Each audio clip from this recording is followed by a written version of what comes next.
Hello guys! Another mini vlog. Syempre late upload na naman to. Ito ay kahapon, Sunday. So ayan nga, nag-snow nung madaling araw. Kaya nung pagising namin is namumuti na naman ang kapaligiran. So hindi naman ganun kakapal yung snow and natunaw din siya kaagad kasi sumikat ang araw. Pero kahit sumikat yung araw, malamig pa rin siya. And ayan na nga, nagluto ako ng pansit para sa aming breakfast and lunch na rin kasi pareho kami ni Tristan na merong trabaho ngayong Sunday kaya nagluto ako ng pansit. So kumakain na ako, si Tristan naman is naliligo na, and then yan si Francis nagre-repair ng pantalon na bigay ko sa kanya. So ayan na, paalis na kami and ihatid niya kami sa kanya-kanya naming destination, Chares. So, ayan nga, mas prepare niya kasi na hinahatid niya kami. Pero si Tristan, ihahatid niya lang sa medyo malapit kasi mas malayo kasi yung tatrabahuan ni Tristan kesa sa akin. So, ayan, on the way na kami. Si Tristan muna yung una niyang ihahatid. Ayan na, bababa na si Tristan. Actually, school niya yan.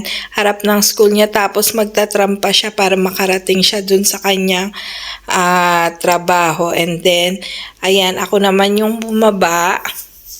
And si Francis ay uuwi na sa bahay. So, eto na yung nililinisan ko. Mabilis na transition lang. Ipapakita ko na. Ayan.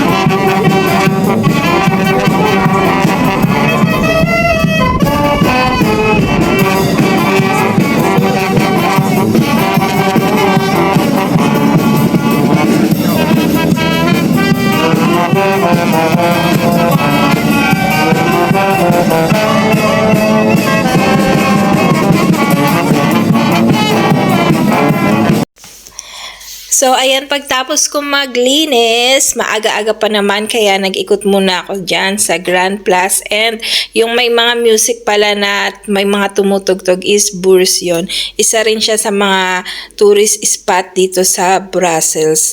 So, eto yung Grand Plus. So, ayan, after ko mag-ikot-ikot ng mabilisan dyan sa Bourse at sa Grand Plus, pupunta na rin ako ng metro para makauwi na, and nadaanan ko yung dalawang manikin na hindi gumagalaw. Manikin, yun na nga yun eh. Basta yun. And ayan, bibili na ako ng ticket para sa aking metro. Yan siya is €2.80. Diba? Ang mahal, kaya ang daming nagwa 1, 2, 3 charis. So, this time, nagbayad ako at bumili ako ng ticket. So, ayan, after ko makuha ang aking ticket ay papasok na ako sa metro. So, same lang naman sa MRT and LRT. Parang same lang yan. Pag itatap mo and then mag-o-open yung door, and ayan na, nandyan na ako sa baba ng metro. And dahil nga Sunday, hindi ganun karami yung mga tao. Hindi katulad pag weekdays, maraming mga nagtatrabaho and mga estudyante, kaya puno. And after ko metro, paglabas ko is, ayan, ang daming mga kalapati. Ito talaga yung station ng metro na nagiging tambayan ng mga kalapati, and hindi sila mga natatakot. Kahit maraming tao, hindi sila lumilipad, and magbabas na ako pa uwi mismo sa bahay. So, hanggang dito na lang. Thank you for watching.